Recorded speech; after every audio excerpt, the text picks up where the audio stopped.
Okay mga kakarpintero, ayan, kukumpuni po tayo ng Makita planer. Ang issue po niya, ang problema, pag umaandar, malakas po yung vibrate niya. Yun po ang problema natin. Titingnan natin kung kailangan ng simbras, baka maluwang yung mga housing ng natin ng mga bearings. Try natin mga kakarpintero, andarin siya para makita natin yung problema niya.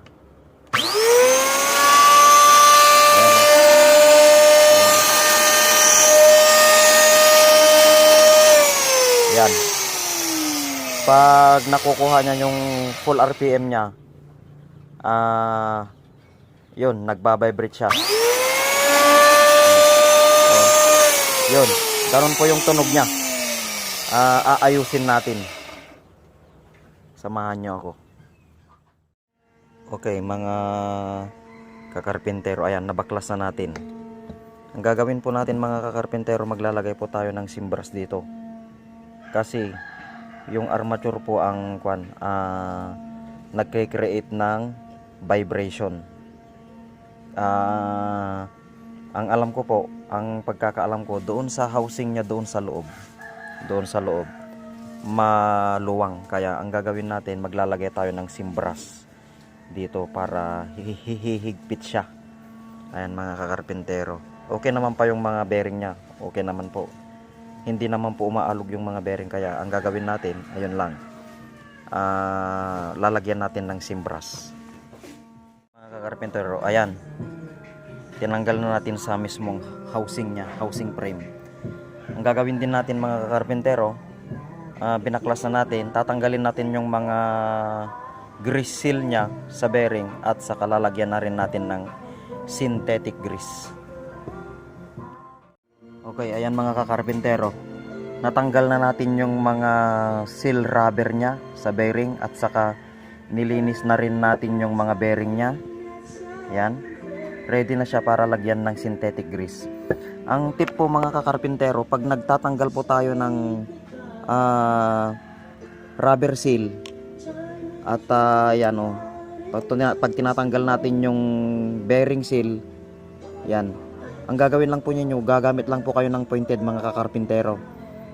At kung saan nyo tinanggal noon, iisa lang po yung pagtatanggalan para hindi po masira yung mga rubber seal natin, o kaya ay yung steel seal, yan, mga takip ng bearing. Ayan mga kakarpintero, gagamit lang kayo ng pointed mga kakarpintero. Okay mga kakarpintero, ayan, nalagyan na natin siya ng synthetic grease. Ang tamang paglalagay po ng synthetic grease mga kakarpintero, hindi po pwedeng punong-puno yung bearings natin. Dapat po nasa middle, yung katamtaman po lang yung karami. Kasi pag sobrang dami naman po yan, lalabas din at saka pupunta dito sa mga gilid niya. Yun ang magkokos na luluwang yung natin, yung housing. Ganun lang po mga kakarpintero.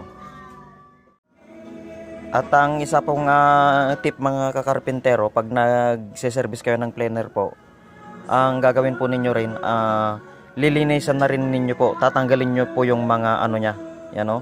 Kagaya nito mga kakarpintero, ilang taon nang hindi na servisan, ngayon lang, puro sodas na po yung nasa loob ng niya, panglagyan ng armature. Kaya mahina rin po yung blower niya. Ayan mga kakarpintero, yan po ang isang tip.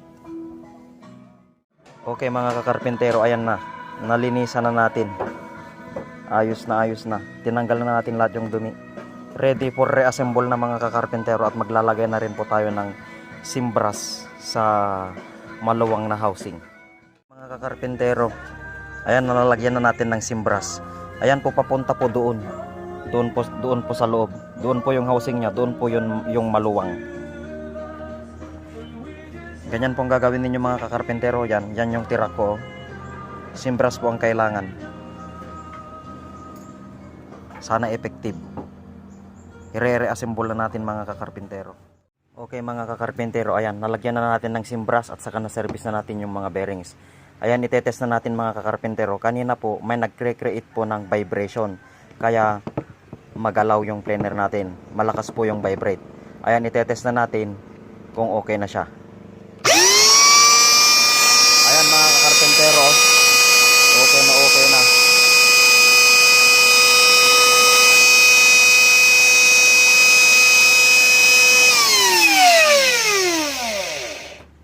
Okay na mga kakarpentero. Ayan, ilalagay natin yung belt. Tingnan natin kung meron pa siyang vibration. Okay, ayan mga kakarpentero, nalagay na natin yung belt. Itetest na natin. Kasi kanina, pag may belt, magalaw at na malakas yung vibrate. Ayan, itetest na natin mga kakarpentero.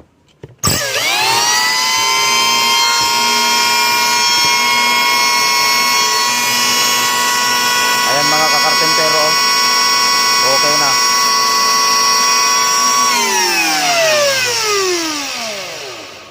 Okay mga kakarpentero, ganoon lang po ang gagawin ninyo mga kakarpentero. Hanapin nyo yung maluwang na housing, tapos lalagyan nyo po ng simbras.